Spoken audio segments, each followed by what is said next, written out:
Thank you for auditing the always positive new music review show hosted by a French professor who's going to be talking eventually about the My Chemical Romance concert I saw last night in Toronto, part of their Swarm tour, September 5th, 2022.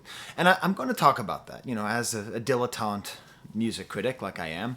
But before I get to that, I want to spend a little bit more time waxing philosophical about the nature of music and about the nature of a certain kind of music.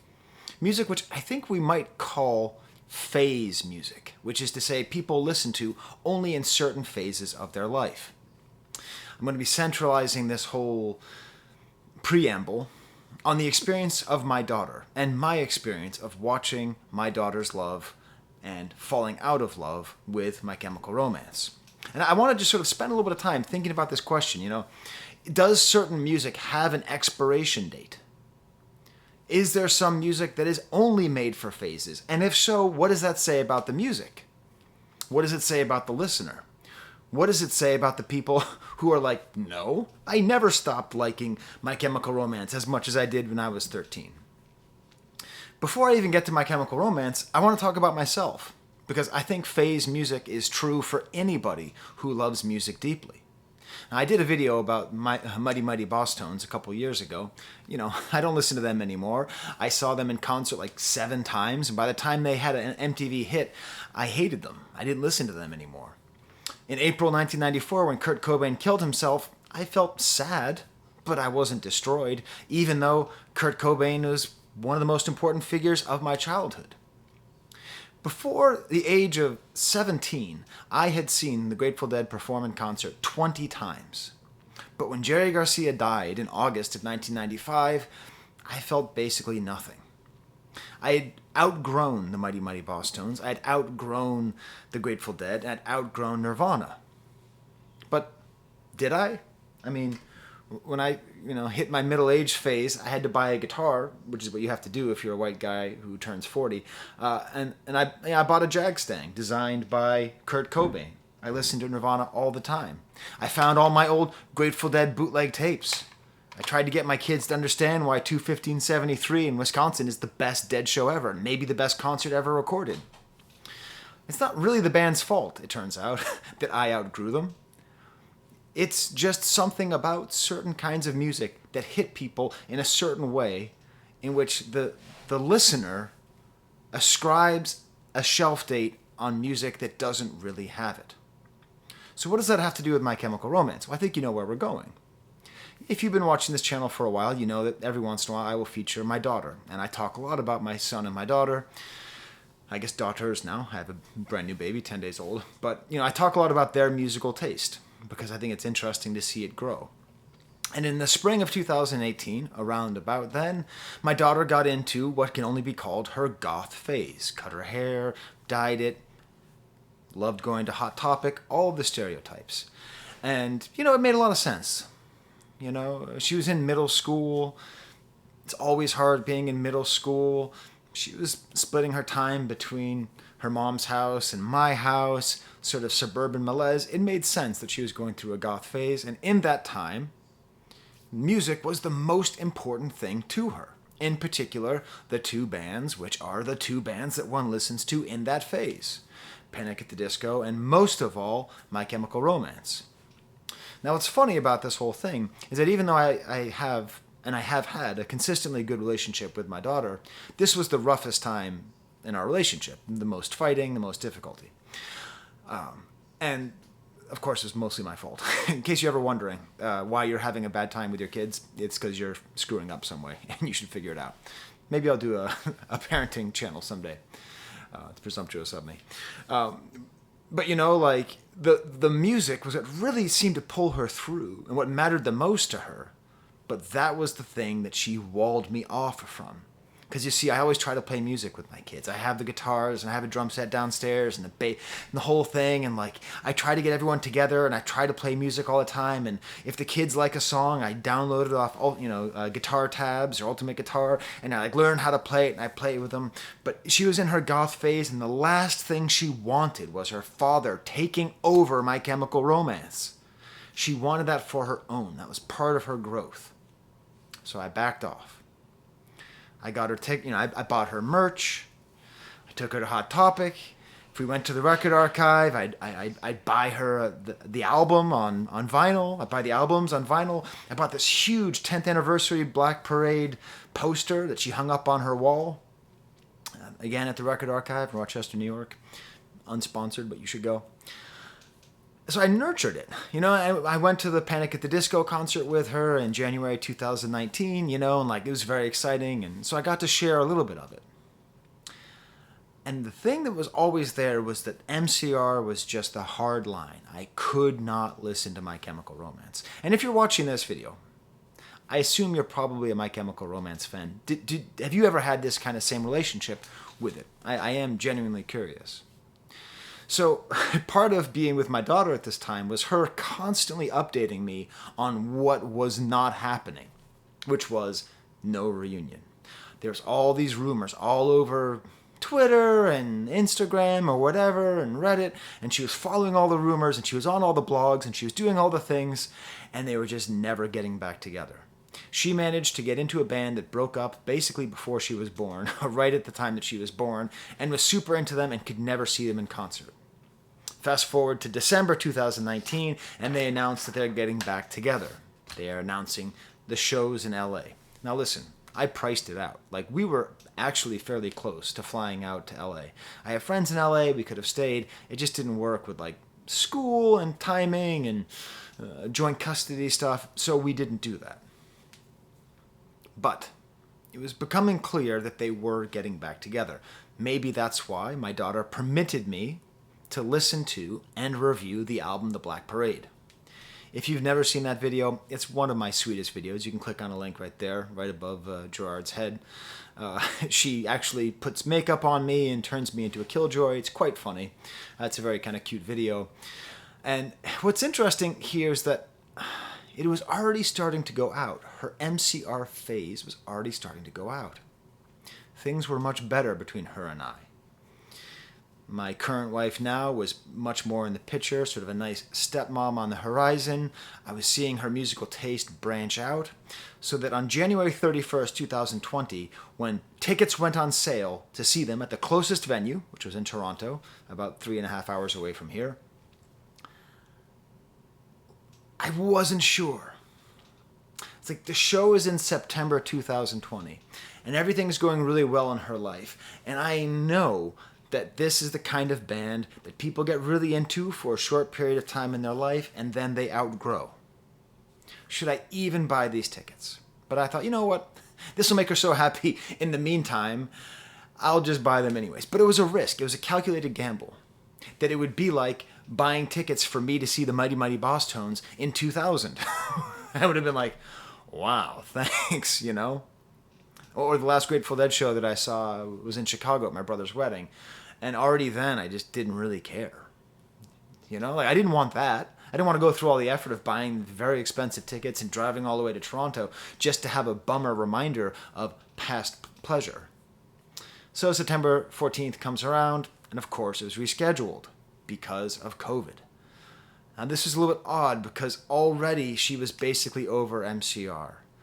The algorithm was showing her more and more music. She was getting less and less goth, more and more into Billie Eilish, so that when September 9th, 2021, when it was rescheduled for again, it seemed like it was too late.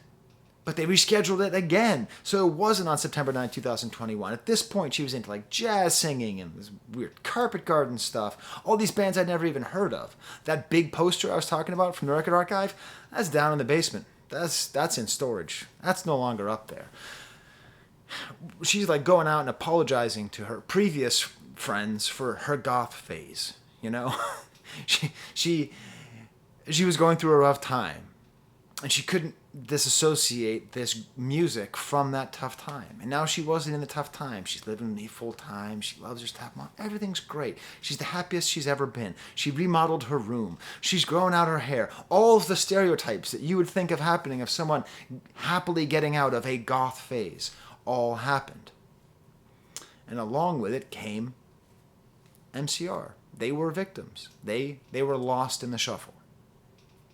So on September 5th, 2022, the concert yesterday was coming up.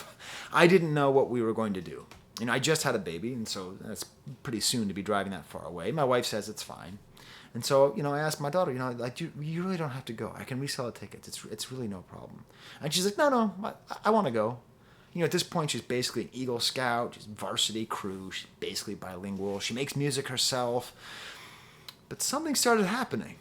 As we were getting closer to the show, she started getting nostalgic.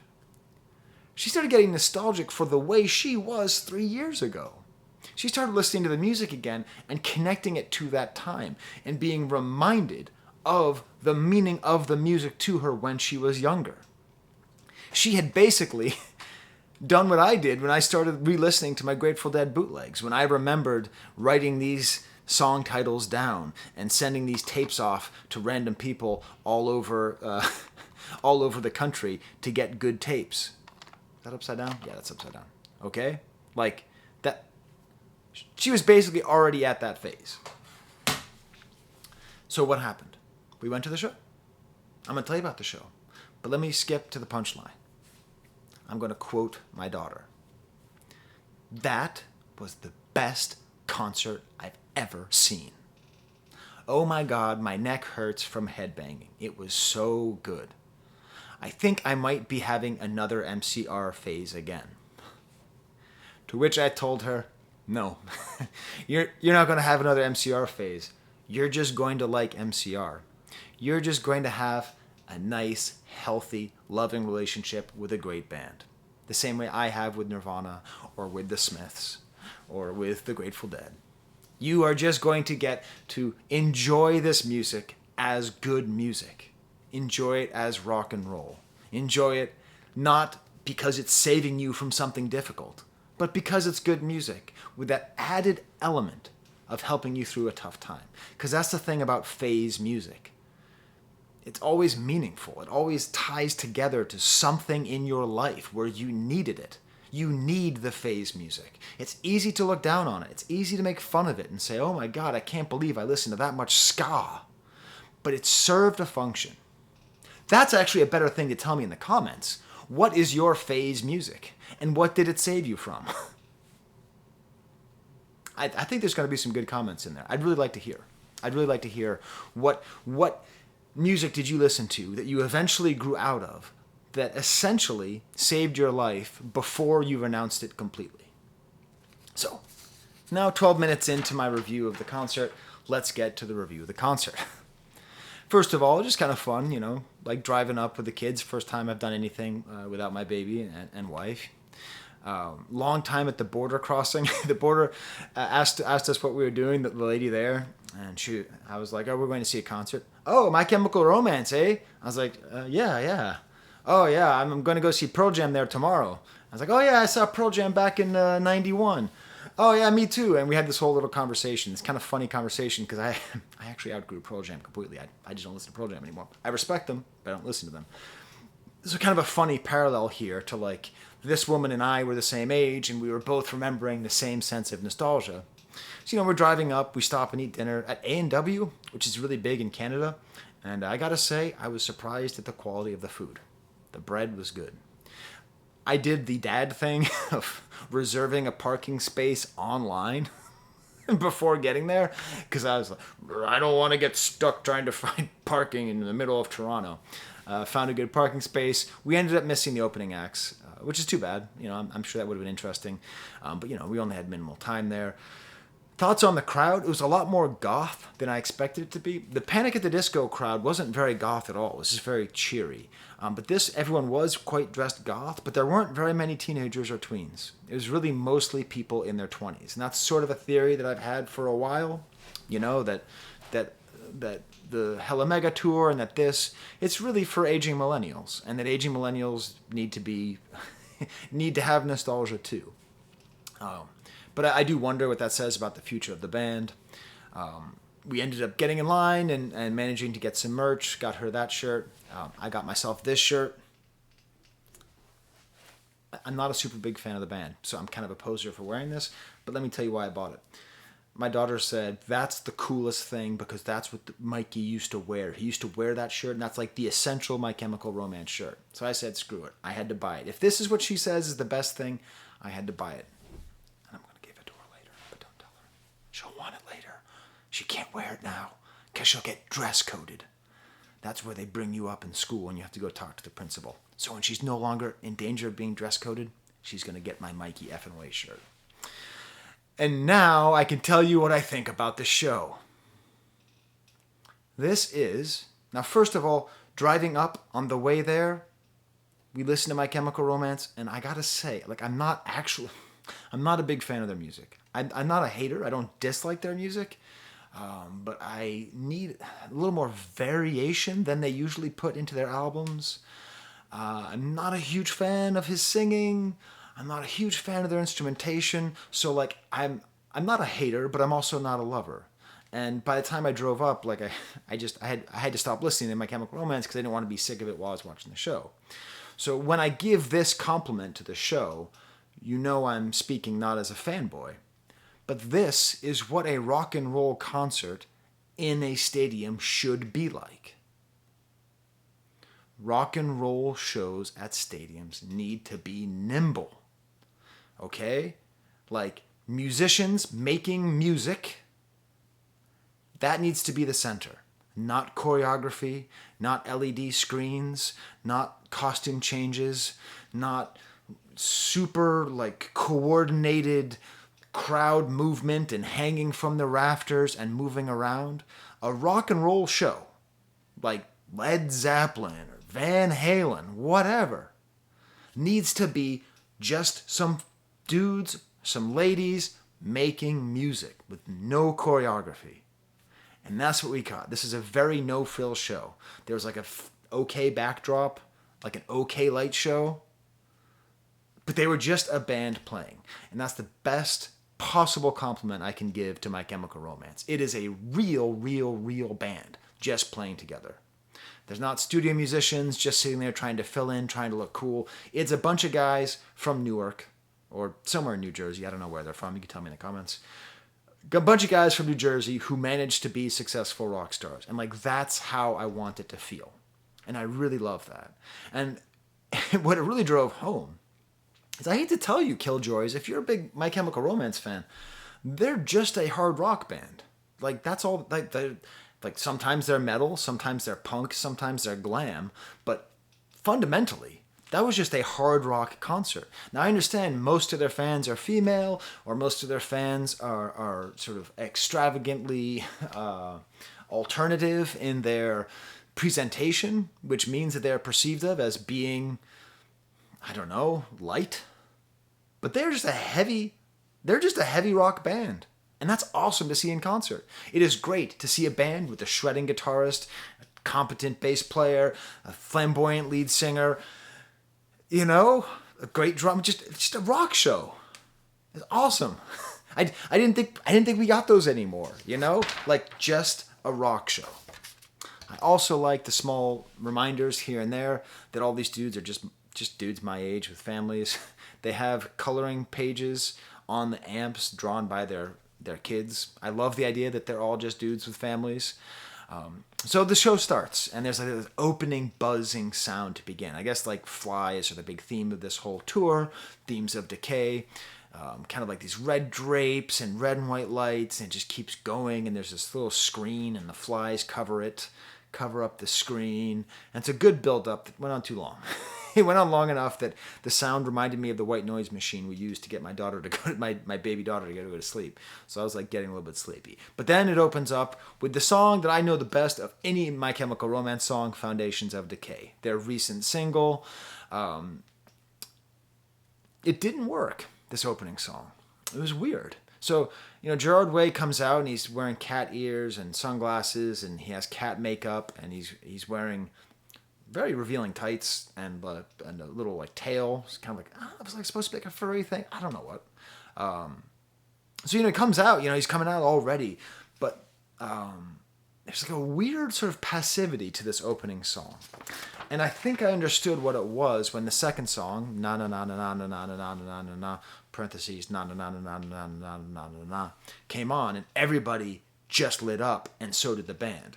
I think this band really wants that audience reaction. So any new song or any of the sort of deeper cuts that they played, there's a noticeable dip in their performance and in the audience's reaction. But I mean, I still like the song Foundations of Decay.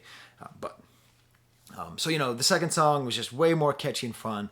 The crowd was there. Third song, I guess, is The Best Day Ever. There's like this extermination sign behind that has like a fake number for an extermination service. And he took off his glasses, and I realized, like, without the glasses and the ears, he actually looks like he's doing a rat cosplay. I don't know if that's on purpose, if he's supposed to look like a rat. But there he looks like a rat in this extermination thing. And this is just a punk song. It's just a punk song. That's what it is. Fourth song, it's not a fashion statement, it's an effing death wish. This is off my daughter's favorite album, Three Cheers for Vengeance, for Revenge. One of those two. And this is great, because it's got lots of call and response. And this is where my daughter's plan really backfired. Because I've been forbidden from ever listening to My Chemical Romance, and because my son has only, he went with us, he's only really heard My Chemical Romance through the wall in between their rooms. So there's like all this call and response. My son and I are just like, death and black and grave and cemetery. I'm just throwing out random words. So there was always going to be a limit to how much we could enjoy the show, because there is a limit to how much you can enjoy a show if you don't know any of the songs. Now, a great band can hit that limit, like when I saw Pearl Jam in 1991 before their first album came out, and I'm like, this is the greatest band I've ever seen. True story. But still, like, with this much, like, back and forth, call and response, it was really fun bathing in the atmosphere. But it was a little bit, like, I kind of wish I knew the words. I kind of wish I could play along. I kind of wish I could earn this t-shirt. It's a pretty good, stage banter, stage patter from Gerard Way, saying he doesn't always dress up. He thanked us all for waiting 3 years. And again, that's just my favorite bit, This 3 year, like, if there was no wait, it would have been fine. If there was a 2 year wait or a 1 year wait, it would have been too, like, it had to be that long in order for my daughter to be in a place where she could have enjoyed the concert. So it really worked out. Fifth song is called Summertime, off of Danger Days, which my daughter tells me is everyone's least favorite album. I don't know. This part of my problem with the band is that they just don't have enough down-tempo songs. Or like when I listen to their albums, I don't feel enough like flow. So like this song, everyone took out their cell phones and did the light thing, but it's like a mid-tempo rocker. So kind of a lack of differentiation in the song, but still, it was good. Sixth song, Bury Me in Black. Basically just like a grind metal song. This is what I'm talking about. Like, this is just a heavy metal band. My son just leans over and goes, "Why aren't people moshing?" I said, "What? I can't hear you." "Because we're wearing masks, because COVID still exists, so you should still be wearing masks while you're at concerts, even if you're hot." What do you say? Why aren't they moshing? It's a good question. And I guess it's because this is a band that's partly designed for people who don't like random shows of aggression, which is what moshing is, Like, if My Chemical Romance had people moshing, like, why are they not taken seriously as a heavy metal band? That's just what they are. Okay, next song, Save Yourself, I'll Hold Them Back. Basically a Metallica song here with, like, very Lars Ulrich, Enter Sandman drumline. This is probably the best song of the night for me because it also ended up being very glam. That's my favorite mode. Like, I like it when Gerard Way is doing this sort of like fey kind of dancing. I think that's where he's in his best there. Just great guitar work. Eighth song, I'm Not Okay. This is what I'm talking about. Like the crowd, the anthem. This is the first time that my daughter handed me her phone to record. And I just want to talk about this. If you're a dad or a mom and you have to go to a concert, your kids are going to ask you to do this. And you have to think really hard about how you're going to do that. Because I want to enjoy the show. And I'm also taking notes on my phone. And I've also got a mask and my glasses. I look ridiculous. But I had my cool shirt, and I'm like sitting there and I'm taking notes, and then I'm also taking notes and I'm also filming. And to me, growing up as an Xer, the idea of filming a show is obscene. You don't film a show, you experience a show. So she's trying to have her cake and eat it too by having me film the show. So I did film it. But this is the thing that I did, which is a service to her. I primarily filmed her reacting to the concert. Because in 10 years, she is not going to want to watch a grainy video of some concert that she saw. But she will want to see herself at 14 singing out through the mask, singing out and headbanging.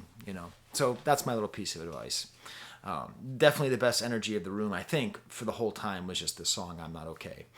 Ninth song was Cemetery Drive. More crowd interaction as well. Good interaction.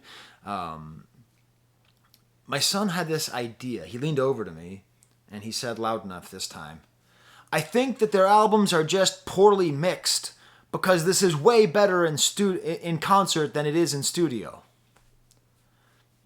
Hey, can I help it if my kids are also good music critics? I think a lot of early 2000s music was really poorly mixed. Hey man, you're right. I think, to tell you the truth, I think he's watching Fantano behind my back. Fantano always talks about mixing. I can't hear. I don't have a good enough ear to complain about mixing. But I did like it because it also showed, that this band, which often represented for my son, who's older, sort of like his sister's immaturity and her attempts to take on a personality and that whole thing, for him to embrace the band really does show a lot of maturity on his part. He's rocking. He's a drummer. How can you not rock out to this amazing drumming and this amazing guitar playing? It's just great musicianship. 10th song is called Teenagers. Lots of like weird intermissions with like sounds, like just loud noises being made. Kind of a bluesy song with some more call and response that just went nowhere with me because I don't know any of the songs.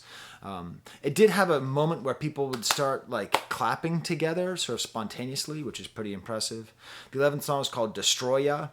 Kind of had like a noise and a fog machine going, kind of like growls, almost like new metal. And it's a very catchy song. I really enjoy it. Oh, I think I want to piss people off. I think I'm going to do that. I think when people ask me what's the best heavy metal show you saw, I think I'm going to say My Chemical Romance. I did see Metallica at Foxborough Stadium. And I think this was better than that. I saw Sepultura. They were better. Anyways, it's a very good heavy metal concert. Speaking of phase music, I have friends who have seen the band Korn over 50 times. They just never got out of that phase. They see Korn every single time Korn shows up. So for a lot of people, that's interesting. They're friends of mine. They're married. They're good people. And they're really into Korn. They're the kinds of people who I can piss off by saying the best heavy metal show I've ever seen is My Chemical Romance. Next song is called Boy Division. Great title. More weird noise, super upbeat. This is the point where I noticed that the banner that they have, so the backdrop was basically just a decaying city. Like, not much, which I like. I like that. Spend the money on getting rich on touring, not on having a bunch of bells and whistles. But their banners are just dark gray with black letters. MCR. It's very hard to read. It's kind of funny. Cool kind of drum solo-y bit. Oh no, that's on the next song. I'm sorry. The other thing I noticed is the keyboard player even in the band? He's never featured on screen even once.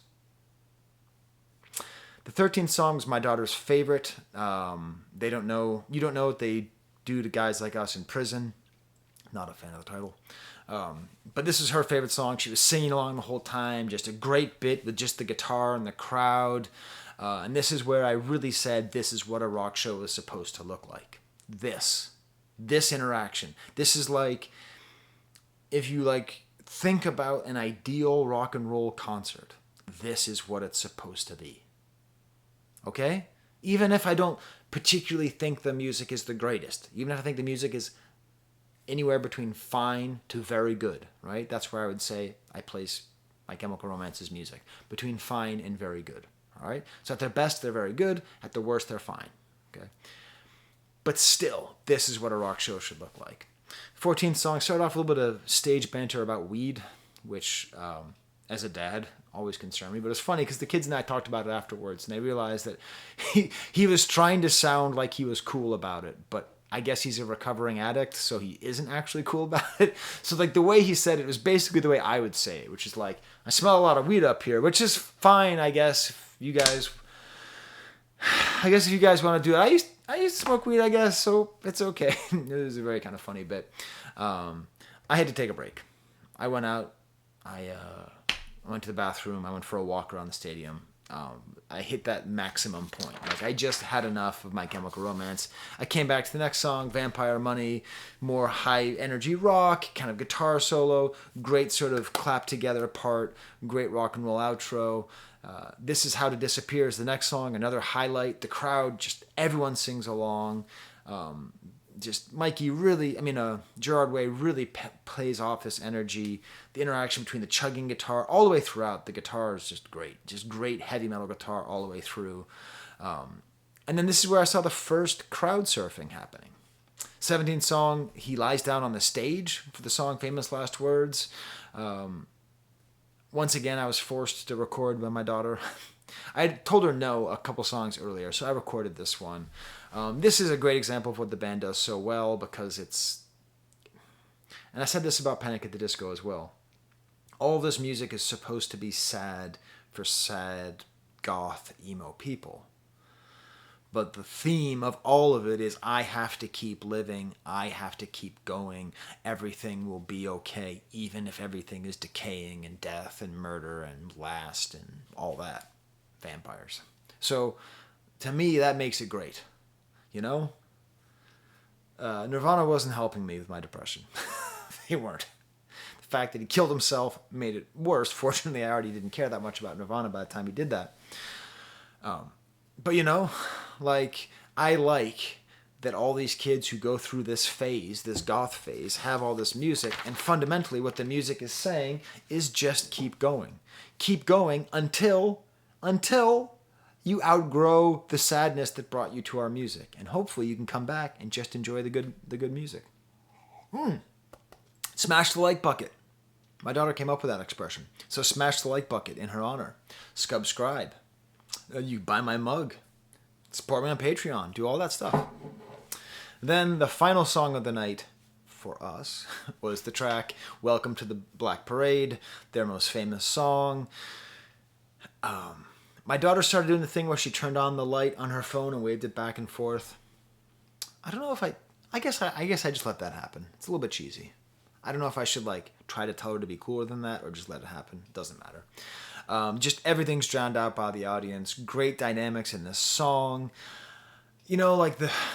Allegedly, according to my daughter, the band started as a response to 9/11 because the world needed them. And I certainly understand that. With a song like this, I think back to 2006 or 2007, whenever the song was released and whenever my daughter was born. And I get it. I get it. I get that generation needed music that was uplifting and also dark and all there. And then we left at the encore. They played 2 more songs. I'm sure they were great. This is the thing. I've been increasingly stricken with vertigo, which means I'm super dizzy. It's very unpleasant. And I had about a vertigo that day, so we almost didn't go to the show. So I didn't want to get stuck in Toronto with vertigo at 2 in the morning. So we left so that we would be out of Toronto at 11 and get back to Rochester at 2 a.m. I do a lot of driving. I love driving. 2 a.m. is the point where it takes effort. So up until 2 a.m., driving is no effort at all. The hours between 2 to 5 are what really take effort, and then I don't think anyone should drive past 5. Even the 4 to 5 hour is a little bit rough, But on the way back, my kids had an argument, a debate. My daughter said TikTok is ruining music. My son said TikTok is saving music. They had this whole argument back and forth where they were actually agreeing with each other more than they were disagreeing. But it made me happy because, first of all, it's an interesting debate, and they're much more qualified than I am to talk about it. But really fundamentally, what the question is what is investment in music? Are kids these days getting invested in music the way they were? And they're not, right? TikTok does expose people a lot more music, but it is furthering this trend of de-investment in music, of just faster moving through music, moving through songs, just, this is a good new song, this is awesome, the artist gets a ton of exposure, and then the next song, this is awesome, this artist gets a lot of exposure. We had this whole discussion about, will rock and roll ever have another moment in the mainstream? Will there be bands like My Chemical Romance. At that very same time, Black Country New Road were playing a concert in New York City. Like that, they should be playing at the Scotiabank Center. They should be the biggest band in the world. They should have tens of thousands of people watching them because they're new and they're young and they represent the youth and they're making great rock music, but no one's listening to rock music because they're all on TikTok, because they all like Yeet and Lil Durk and Marshmallow and the Fortnite dance. Is that what's happening? So it was fun to have my teenage kids have this whole argument together. I don't really have an answer except to say, I just hope there continues to be music like this that can reach kids, especially teenagers, and help them through these phases of life. So there's my review. There's my video essay. Great show. There's the camera.